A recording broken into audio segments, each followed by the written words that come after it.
মাগুরার আরপাড়ার ফটকি নদীর ব্রিজ নিয়ে আরও জানাতে যুক্ত হচ্ছেন সহকর্মী শরীফ তেহরান টুটুল। টুটুল, ব্রিজটি নির্মাণ কাজ শেষ হতে আর কতদিন সময় লাগবে এ বিষয়ে কি জানিয়েছে সড়ক বিভাগ? মনে শুভ সকাল। বৃষ্টির কাজ আসলে যে কার্যাদেশ ছিল সেই কার্যাদেশ অনুযায়ী 31শে ডিসেম্বর 2024 সালে ইতিমধ্যে শেষ হয়েছে। তবে এই ব্রিজের সব কাজ শেষ হয়েছে এবং সংযোগ সড়ক যে ছিল 234 মিটার, সেই 234 মিটার সংযোগ সড়কের কিন্তু এক পাশের কাজ শেষ হয়েছে আর এক পাশের কাজ শেষ হয়নি।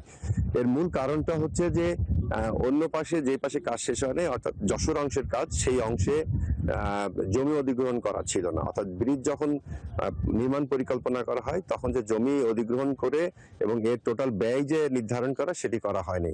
এবং ব্রিজের কাজ শেষ হওয়ার পরে সংযোগ সড়ক যখন করতে যায় তখন স্থানীয়দের বাধার ফলে, তাদের ব্যক্তিগত জমি হওয়ার বাধার কারণেই কিন্তু এই ব্রিজের কাজ থেমে গেছে। অর্থাৎ এই মুহূর্তে আমি সড়ক বিভাগের সঙ্গে কথা বলেছি। সড়ক বিভাগ যেটি বলেছে যে এই ব্রিজের কাজ শেষ করার জন্য নতুন করে আবার জরিপ করা প্রয়োজন এবং এখানে কি পরিমাণ জমি অধিগ্রহণ করা লাগবে সেটি তারা জেলা প্রশাসনের সাথে কথা বলেছে এবং তারা মোটামুটি দেখেছে যে 130% জমি এখানে অধিগ্রহণ করার প্রয়োজন হবে এবং 130% জমি জেলা 130% জমি যদি এখানে অধিগ্রহণ করা হয় তাহলে দেখা যাবে যে এই ব্রিজের কাজ হয়তো পুনরায় শুরু করা যাবে। এবং এরই মধ্যে কিন্তু জেলা প্রশাসন এই 130% জমি অধিগ্রহণের জন্য প্রাথমিকভাবে জরিপ করেছে এবং তারা এক প্রস্তাব পাঠিয়েছে এবং এই প্রস্তাব যদি অনুমোদন হয় তাহলে দেখা যাবে যে এই ব্রিজের কাজ আবার পুনরায় শুরু হবে এবং সেই ক্ষেত্রে সড়ক বিভাগ এরই মধ্যে কিন্তু তাদের কাজ বৃদ্ধি করার জন্য 2028 সাল পর্যন্ত সীমা চেয়েছে এবং তারা যদি এই সীমা পায় এবং তাছাড়া এই ভূমি অধিগ্রহণের জন্য যে প্রয়োজনীয় টাকা অর্থ বরাদ্দ যদি হয়ে থাকে তাহলে নতুন করে কাজ শুরু হবে।